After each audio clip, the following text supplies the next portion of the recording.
ಇಲ್ಲ, ಸಿದ್ದರಾಮಯ್ಯನವರ ಕಮಿಟ್ಮೆಂಟು ಬದ್ಧತೆ ಬಗ್ಗೆ ಏನು ಪ್ರಶ್ನೆ ಮಾಡೋಂಗಿಲ್ಲ. ಅವರಿಗೆ ಆ ಬದ್ಧತೆ ಇದೆ.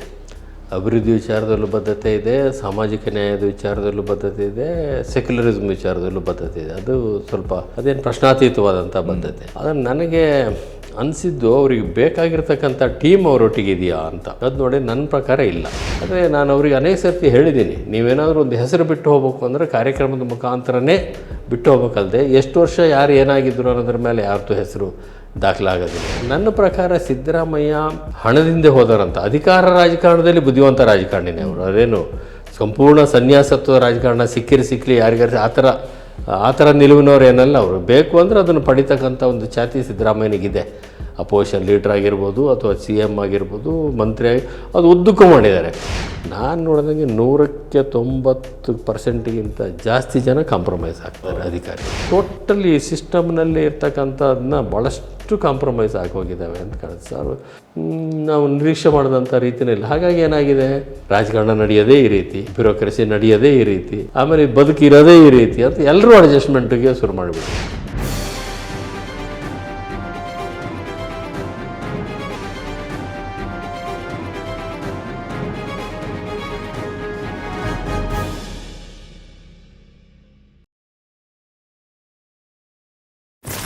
ಸರ್, ಈಗ ನೀವು ಸಿದ್ದರಾಮಯ್ಯನವರ 2 ಆಡಳಿತಗಳಲ್ಲಿ ಈ 2 ಆಡಳಿತವನ್ನು ಒಳಗಿಂದ ಮತ್ತು ಹೊರಗಿಂದ ಎರಡನ್ನೂ ನೋಡಿದವರು ಏನು ಅನ್ನಿಸ್ತದೆ?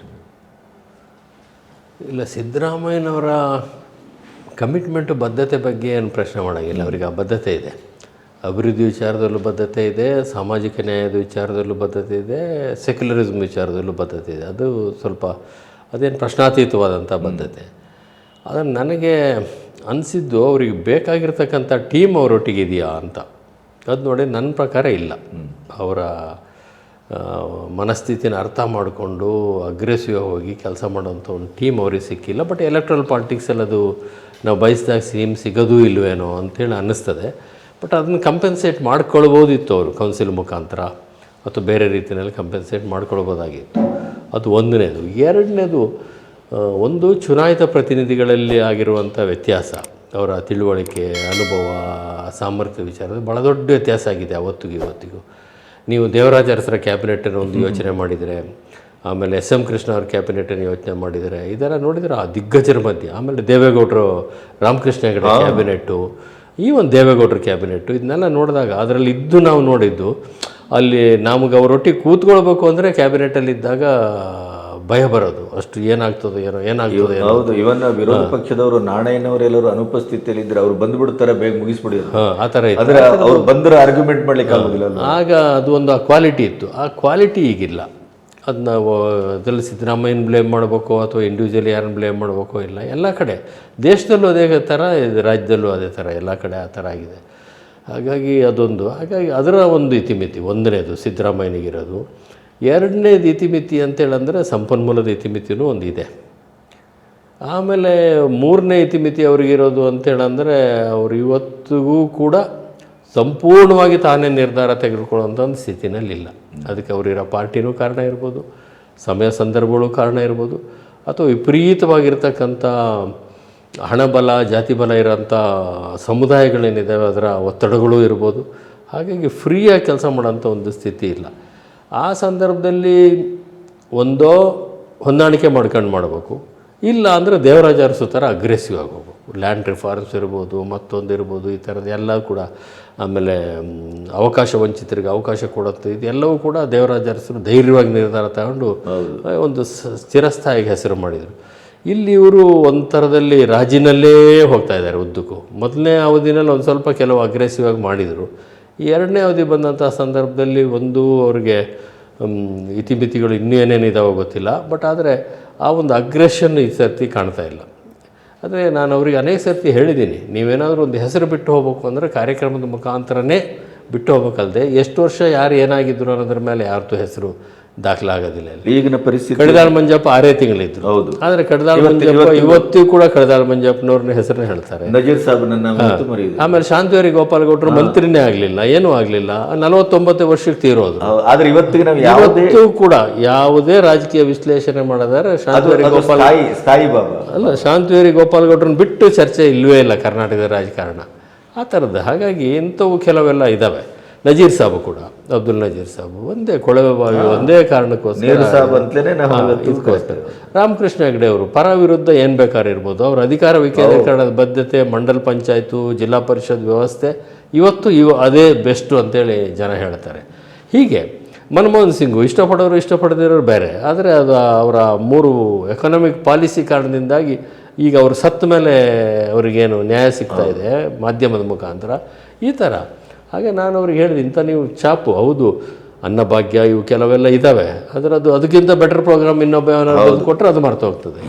ಆ ಕಾರಣಕ್ಕೆ ಅವರ ಸಂಪೂರ್ಣ ಪೊಟೆನ್ಷಿಯಲ್ನ ಮತ್ತು ಅವರಿಗಿರುವಂಥ ಕೆಲವು ಇಂಥ ಮಾಡಲೇಬೇಕು ಅಂತಕ್ಕಂಥ ಆಂತರಿಕವಾಗಿ ಒಂದು ಅವ್ರದ್ದು ಇದೇನಿದೆ ಅದನ್ನು ಮಾಡೋಕ್ಕಾಗ್ತಾಯಿಲ್ಲ ಅನಿಸ್ತದೆ. ಬಟ್ ನಾನು ಹೇಳೋದು, ಈಗ ನಿಮ್ಮ ಸ್ವಭಾವಕ್ಕೆ ತಕ್ಕಾಗಿ ಹೇಳೋದಿದ್ರೆ ಈಗ ಅವ್ರು ಬಿಟ್ಟು ಹೋಗ್ತಾ ಇರುವಂಥದ್ದು ಹಗರಣಗಳು ಮಾತ್ರ ಅನ್ನುವಲ್ಲಿ ಸ್ಥಿತಿಗೆ ಬಂದ್ಬಿಟ್ಟಿದೆ.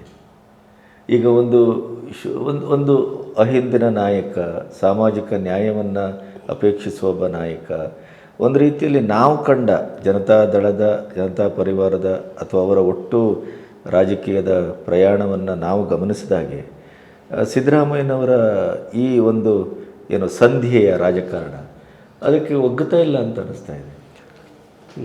ಹಗರಣಗಳ ನೆನಪನ್ನು ಬಿಟ್ಟು ಹೋಗ್ತಾ ಇದ್ದಾರೆ, ಅದು ಸಂಪೂರ್ಣ ಸತ್ಯ ಅಲ್ಲ. ಯಾಕಂದರೆ ಈ ಮೂಡ ಕೇಸ್ ವಿಚಾರ ಇರ್ಬೋದು ಅಥವಾ ವಾಲ್ಮೀಕಿ ಇದಿರ್ಬೋದು, ಇವೆಲ್ಲವೂ ಕೂಡ SC/ST ಫಂಡು ಇತ್ಯಾದಿ ಈ ಥರದ್ದೆಲ್ಲ ಇಲ್ಲ. ಕೆಲವು ಈ SC/ST ಫಂಡು ಟ್ರಾನ್ಸ್ಫರ್ ವಿಚಾರದಲ್ಲಿ ಕೆಲವು ಅನಿವಾರ್ಯ ರಾಜಿಗಳಾಗಿದ್ದಾವೆ, ಇಲ್ಲ ಅಂತ ನಾನು ಹೇಳೋದಿಲ್ಲ. ಯಾಕೆಂದರೆ ಆ ಸಮುದಾಯದವರಿಗೆ ಕೊಡಲೇಬೇಕಾಗಿರೋದಕ್ಕೆ ಕಾನೂನಿದೆ, ಕೊಡಲೇಬೇಕು. ಬೇರೆ ಕೆಲಸ ಮಾಡಿಯೂ ಅದು ಅವರಿಗೇ ಮಾಡಿದ ಕೆಲಸ ಅಂತ ತೋರಿಸೋಂಥ ಇದೊಂದು ಬುದ್ಧಿವಂತಿಕೆ ಕೆಲಸನ ಅಧಿಕಾರಿಗಳು ಹುಡುಕೊಟ್ಟಿರೋ ದಾರಿ ಇದು. ಅದನ್ನ ಅವ್ರು ಒಪ್ಕೊಂಡಿದ್ದಾರೆ. ಯಾಕೆಂದರೆ ಅವರಿಗಿರೋಂಥ ಒತ್ತಡ ಏನಿದೆ, ಹಣಕಾಸಿನ ಒತ್ತಡ ಏನಿದೆ, ಅದು ಅವ್ರನ್ನ ಆ ಥರ ಮಾಡೋಂಗೆ ಮಾಡಿದೆ. ಅದನ್ನ ಅವರೊಂಥರ ಎದುರಾಳಲ್ಲ ಅನ್ನೋ ರೀತಿ ತೋರಿಸುವಂಥ ವ್ಯಕ್ತಿತ್ವ ಅವ್ರದ್ದು. ಅದು ಅಗ್ರೆಸಿವ್ ಪೋಶ್ಚರಿಂಗ್ ಯಾವಾಗಲೂ ಕೂಡ ಇರ್ತದೆ. ಉಳಿದಾಗಿ ಈ ಹಗರಣಗಳನ್ನು ಇವು ಅವರಿಗೆ ಬೇಕು ಅಂತ ಸುತ್ತಿಸ್ತಾ ಇದ್ದಾರೋ ಅಥವಾ ಇವ್ರ ಗಮನಕ್ಕೆ ಬರದೇ ಆಗಿದೆ ವಿಚಾರದ ಇನ್ನು ಮುಂದೆ ಗೊತ್ತಾಗೋದು. ಆಮೇಲೆ ಈಗ ನನ್ನ ಪ್ರಕಾರ ಸಿದ್ದರಾಮಯ್ಯ ಹಣದಿಂದ ಹೋದರಂತ ಅಧಿಕಾರ ರಾಜಕಾರಣದಲ್ಲಿ ಬುದ್ಧಿವಂತ ರಾಜಕಾರಣಿನೇ ಅವರು. ಅದೇನು ಸಂಪೂರ್ಣ ಸನ್ಯಾಸತ್ವ ರಾಜಕಾರಣ ಸಿಕ್ಕಲಿ ಯಾರಿಗಾರು ಆ ಥರ ನಿಲುವಿನವ್ರು ಏನಲ್ಲ. ಅವರು ಬೇಕು ಅಂದರೆ ಅದನ್ನು ಪಡಿತಕ್ಕಂಥ ಒಂದು ಛಾತಿ ಸಿದ್ದರಾಮಯ್ಯನಿಗಿದೆ. ಅಪೋಸಿಷನ್ ಲೀಡ್ರ್ ಆಗಿರ್ಬೋದು ಅಥವಾ CM ಆಗಿರ್ಬೋದು, ಮಂತ್ರಿ ಅದು ಉದ್ದಕ್ಕೂ ಮಾಡಿದ್ದಾರೆ. ಅದು ದೇವೇಗೌಡರೊಟ್ಟಿಗೂ ಆ ವಿಚಾರದಲ್ಲಿ ಚಟಪಟಿ ಆಗಿದೆ, ಪಟೇಲ್ರೊಟ್ಟಿಗೂ ಆಗಿದೆ, ಖರ್ಗೆ ಅವರೊಟ್ಟಿಗೂ ಆಗಿದೆ, ಕಾಂಗ್ರೆಸ್ ಒಳಗೆ ಈಗಲೂ ಆಗ್ತಾಯಿದೆ. ಅದು ಇದ್ದೇ ಇದೆ. ಆ ಥರದ್ದೊಂದು ಏನು ಬೇಕೋ ರಾಜಕೀಯವಾಗಿ ಏನು ಬೇಕೋ ಅದನ್ನು ಪಡೆಯುವಂಥದ್ದು ಒಂದಿದೆ. ಆದರೆ ಇದರಲ್ಲಿ ಸ್ವಲ್ಪ ಅವರು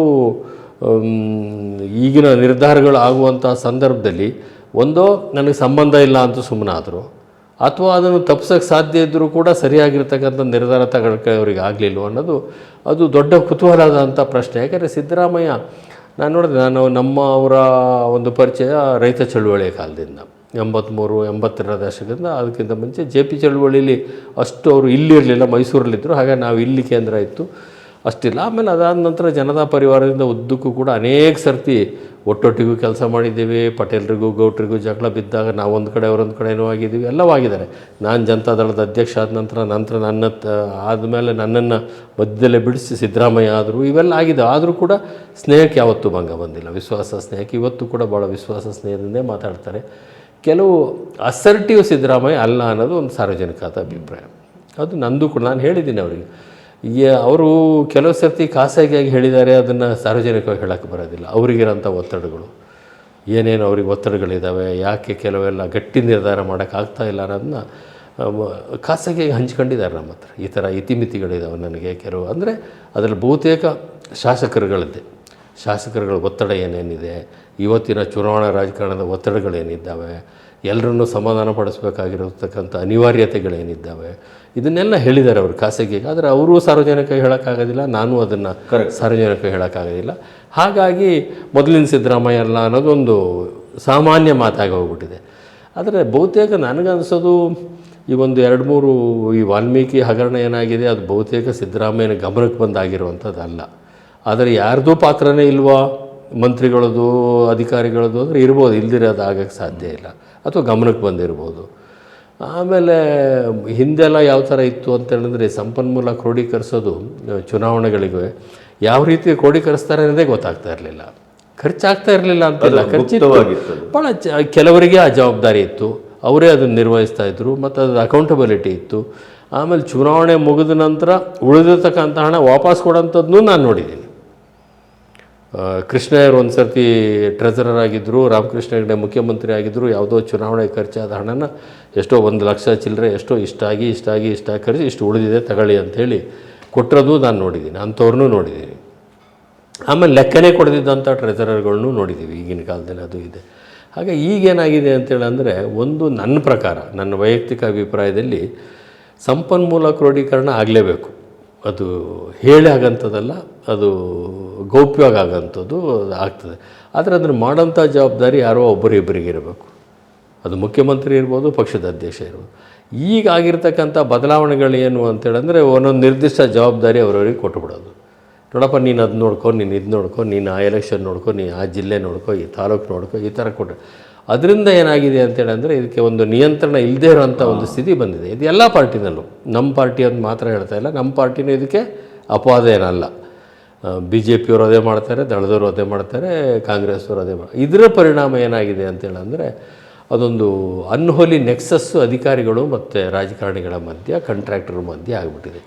ಅದು ಬರ್ತಾ ಯಾವ ಸ್ವರೂಪ ಪಡೆದಿದೆ ಅಂತೇಳಿದ್ರೆ ಒಂದು ಮಾಫಿಯಾ ಟೈಪ್ ಆಗೋಗ್ಬಿಟ್ಟಿದೆ ಈಗ. ಅದ್ರಾಗೇನು ಮುಚ್ಚುಮರೆನೇ ಇಲ್ಲ. ಬೆಂಗಳೂರೇ ಅದಕ್ಕೆ ದೊಡ್ಡದಾದಂಥ ಉದಾಹರಣೆ. ಬೆಂಗಳೂರಿನಲ್ಲಿರುವಂಥ ಕಸ ವಿಲೇವಾರಿ ಮಾಡೋವಂಥವ್ರು, ರೋಡು ಕಾಂಟ್ರಾಕ್ಟ್ಗಳು ಮಾಡೋಂಥವ್ರು, ಅಭಿವೃದ್ಧಿ ಮಾಡೋಂಥವ್ರು, ಇವರೆಲ್ಲ ಅದು ಯಾವ ರೀತಿ ಬೇಕೋ ಆ ಥರ ನಿಯಂತ್ರಣ ಮಾಡೋದು. ಆಮೇಲೆ ಅಧಿಕಾರಿಗಳು ಒಂದು ಕಾಲದಲ್ಲಿ ಯಾವ ಥರ ಇದ್ದರು ಅಂದರೆ, ನಾವು ಭಾಳ ಒಳ್ಳೊಳ್ಳೆ ಲಕ್ಷ್ಮಣರಾಯರನ್ನ ಇಂಥವ್ರನ್ನೆಲ್ಲ ನೋಡಿದವರು, JC-ಲಿನ ಲಕ್ಷ್ಮಣರಾಯರನ್ನ ಇಂಥ ಅಧಿಕಾರಿಗಳನ್ನೆಲ್ಲ ನಾವು ನೋಡಿದ್ರು. ಇನ್ನೂ ಕೆಲವು ಒಳ್ಳೊಳ್ಳೆ ಅಧಿಕಾರಿಗಳೆಲ್ಲ ಇದ್ದರು. ಈಗಿನ ಅಧಿಕಾರಿಗಳು ಯಾವ ಥರ ಆಗಿದ್ದಾರೆ ಅಂದರೆ, ರಾಜಕಾರಣಿಗಳ ಮರ್ಜಿಗೆ ಏನು ಬೇಕೋ ಆ ರೀತಿ ಬಂದೆ. ಆಮೇಲೆ RTI ಬಂದ ನಂತರ ಯಾರೂ ಡಿಸಿಷನ್ ತಗೊಳ್ಳೋದಿಲ್ಲ. ಅವರು ಡಿಸಿಷನ್ ತಗೊಳ್ಳೋದು, ಬರೆಯೋದು, ನೋಟ್ ಮಾಡೋದನ್ನ ಮಂತ್ರಿಗಳು ಮಾಡೋದಿಲ್ಲ, ಅಧಿಕಾರಿಗಳು ಮಾಡೋದಿಲ್ಲ. ಕ್ಷೇಮವಾಗಿ ಏನು ಮಾಡ್ತಾರೆ ಅಂದರೆ, ಪುಟಪ್ ಮಾಡಿ ಕ್ಯಾಬಿನೆಟಿಗೆ ತರೋದು, ಕಲೆಕ್ಟಿವ್ ರೆಸ್ಪಾನ್ಸಿಬಿಲಿಟಿ ತಂದು ಇಡ್ತಾರೆ ಇಲ್ಲಿಗೆ.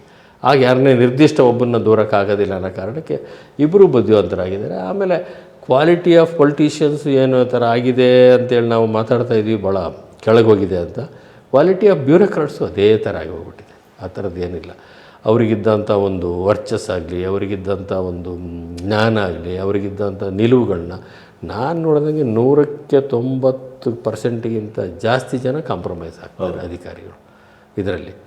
ಆಮೇಲೆ ಕೋರ್ಟ್ಗಳಿಗೆ ಹೋದಂಥ ಸಂದರ್ಭದಲ್ಲೂ ಕೂಡ ಅದೇನು ಡಿಸಿಷನ್ ಆಗೋದಿಲ್ಲ. ಇವತ್ತೆಲ್ಲ ಪೇಪರಲ್ಲಿ ನೋಡಿದೆ, ಮೈಸೂರು ಅರಮನೆ ಇದು ಪ್ಯಾಲೇಸ್ ಗ್ರೌಂಡಿಂದು 28 ವರ್ಷದಿಂದ ಸುಪ್ರೀಂ ಕೋರ್ಟಲ್ಲಿ ಹಾಗೇ ಇದೆ, ಹಿಯರಿಂಗಿಗೆ ಬಂದಿಲ್ಲ ಅಂತ.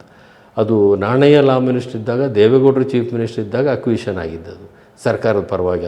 400 ಚಿಲ್ಲರೆ ಎಕರೆ ಲ್ಯಾಂಡು, ಇಷ್ಟು ಕಂಪೆನ್ಸೇಷನ್ ಕೊಡೋದು ಅಕ್ವಿಷನ್. ಕೋರ್ಟಲ್ಲಿ ಹೋಯಿತು, ಹೈಕೋರ್ಟ್ ಆಯಿತು, ಸುಪ್ರೀಂ ಕೋರ್ಟಿಗೂ ಅಷ್ಟು ದಿವಸ ಪೆಂಡಿಂಗ್ ಇದೆ. ಲಾಲು ಪ್ರಸಾದ್ ಯಾದವ್ರಿಗೆ ಕನ್ವಿಕ್ಷನ್ ಆಗ್ಬೇಕಾದ್ರೆ ಎಷ್ಟು ವರ್ಷ ಆಯಿತು? 20-25. ಅವ್ರ ರಾಜಕೀಯ ಕೆರೀರೇ ಮುಗ್ದೋಯ್ತು. 2-3-4 ಸರ್ತಿ CM ಆಗಿ, ಸೆಂಟ್ರಲ್ ಮಿನಿಸ್ಟರ್ ಆಗಿ, ಎಲ್ಲವೂ ಆಗಿ, ಮಗನ ತಂದಲ್ಲಿ ಕೂರಿಸಿ, ಹೆಂಡ್ತಿನ ಕೂರಿಸಿ, ಎಲ್ಲವೂ ಆದ ನಂತರ ಕನ್ವಿಕ್ಷನ್ ಆಗಿ ಪರಲ್ಲೋ ಬೈಲಲ್ಲೋ ಎಂಥದ್ರಲ್ಲೋ ಹೊರಗಡೆ ಇದ್ದಾರೆ.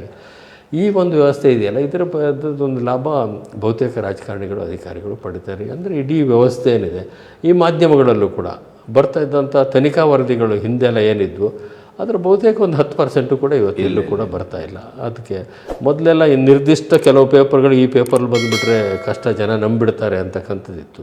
ಕನ್ನಡದಲ್ಲಿ 1-2 ಆ ಥರ ಪೇಪರ್ ಇದ್ದು, ಇಂಗ್ಲೀಷಲ್ಲಿ 1-2 ಇದ್ದು. ಈಗ ಅಲ್ಲೂ ಕೂಡ ಇಲ್ಲ ಅಂತ ಸ್ಥಿತಿ ಇಲ್ಲ, ಆದರೆ ಇರಬೇಕಾದಂಥ ರೀತಿಯಲ್ಲಿ ಆ ಸ್ಥಿತಿನಲ್ಲಿ ಇಲ್ಲ. ಆ ರೀತಿಯಲ್ಲಿ ಇನ್ವೆಸ್ಟಿಗೇಟಿವ್ ಜರ್ನಲಿಸಮೇ ಅಲ್ಲಿಲ್ಲ, ಕಮಿಟೆಡ್ ಪಾಲಿಟಿಕ್ಸು ಕೂಡ ಇಲ್ಲ, ಪ್ರಿನ್ಸಿಪಲ್ಡ್ ಪಾಲಿಟಿಕ್ಸು ಕೂಡ ಇಲ್ಲ. ಆಮೇಲೆ ಬ್ಯೂರೋಕ್ರಸಿ ಬಹುತೇಕ ಕಾಂಪ್ರಮೈಸ್ ಮಾಡಿದೆ. ಆಮೇಲೆ ಕೋರ್ಟ್ಗಳಲ್ಲೂ ಕೂಡ ಬಹುತೇಕ ಅದು ಹೇಳಿರೋ ತಪ್ಪೇನು ಆಗಲಿಕ್ಕಿಲ್ಲ. ನೀವು ಅಲ್ಲಿ ಯಾವ ರೀತಿ ಕೇಸು, ಯಾರು ಕೇಸ್ ತಗೊಳ್ಬೇಕು, ಯಾರ ಮುಂದೆ ಕೇಸ್ ಹೋಗಬೇಕು ಅನ್ನೋದು ನಿರ್ಧಾರ ಆಗ್ತಾವಲ್ಲಿ. ಆ ಥರದ್ದು ಒಂದು ವ್ಯವಸ್ಥೆನೂ ಭಾಳ ಸಿಸ್ಟಮ್ಯಾಟಿಕ್ಕಾಗಿ ಅಲ್ಲಿದೆ. ಈ ಥರ ಇದೆ. ಆಮೇಲೆ ಇವ್ರ ಮುಂದೆ ಕೇಸ್ ಹೋದರೆ ಇದೇ ಥರ ಫಲಿತಾಂಶ ಬರುತ್ತೆ ಅನ್ನೋದು ಅಡ್ವಾನ್ಸ್ ಹೇಳೋಂಥ ಸ್ಥಿತಿನೂ ಕೂಡ ಇದೆ. ಅಲ್ಲೂ ಎಕ್ಸೆಪ್ಷನ್ ಇದೆ. ಅಂದರೆ ಸ್ವಲ್ಪ ಇವತ್ತು ಬೆಟ್ರು 50% ಅವ್ರು ಆ ಥರ ಆಗಿರ್ಬೋದು, 50% ಕೆಲವರು ಇದ್ದಾರೆ. ಅಲ್ಲೂ ಟೋಟಲಿ ಸಿಸ್ಟಮ್ನಲ್ಲಿ ಇರ್ತಕ್ಕಂಥದ್ದನ್ನ ಭಾಳಷ್ಟು ಕಾಂಪ್ರಮೈಸ್ ಆಗಿ ಹೋಗಿದ್ದಾವೆ ಅಂತ ಕಾಣುತ್ತೆ ಸರ್. ಕಾಂಪ್ರಮೈಸ್ ಆಗಿ ಅದು ಸ್ವಾರ್ಥಕ್ಕೆ ಬಳಕೆ ಆಗ್ತಾ ಇರೋದ್ರಿಂದ ನಾವು ನಿರೀಕ್ಷೆ ಮಾಡಿದಂಥ ರೀತಿಯೇ ಇಲ್ಲ. ಹಾಗಾಗಿ ಏನಾಗಿದೆ, ರಾಜಕಾರಣ ನಡೆಯೋದೇ ಈ ರೀತಿ, ಬ್ಯೂರೋಕ್ರಸಿ ನಡೆಯೋದೇ ಈ ರೀತಿ, ಆಮೇಲೆ ಬದುಕಿರೋದೇ ಈ ರೀತಿ ಅಂತ ಎಲ್ಲರೂ ಅಡ್ಜಸ್ಟ್ಮೆಂಟಿಗೆ ಶುರು ಮಾಡಿಬಿಟ್ಟಿದ್ದಾರೆ. ಹಾಗಾಗಿ ಅದರಲ್ಲಿ ಒಂದು ಎಥಿಕ್ಸ್ ಅನ್ನೋದೇನಿದೆಯಲ್ಲ, ಮೊರಾಲಿಟಿ ಮತ್ತು ಎಥಿಕ್ಸ್ ಅನ್ನೋದು ದೊಡ್ಡ ಕ್ಯಾಸುವಾಲಿಟಿ ಇವತ್ತಿನ ಈ ಸಂದರ್ಭದಲ್ಲಿ. ಬಟ್ ಜನತಂತ್ರ ವ್ಯವಸ್ಥೆಯ ಆತ್ಮ ಅಲ್ವಾ ಅದು?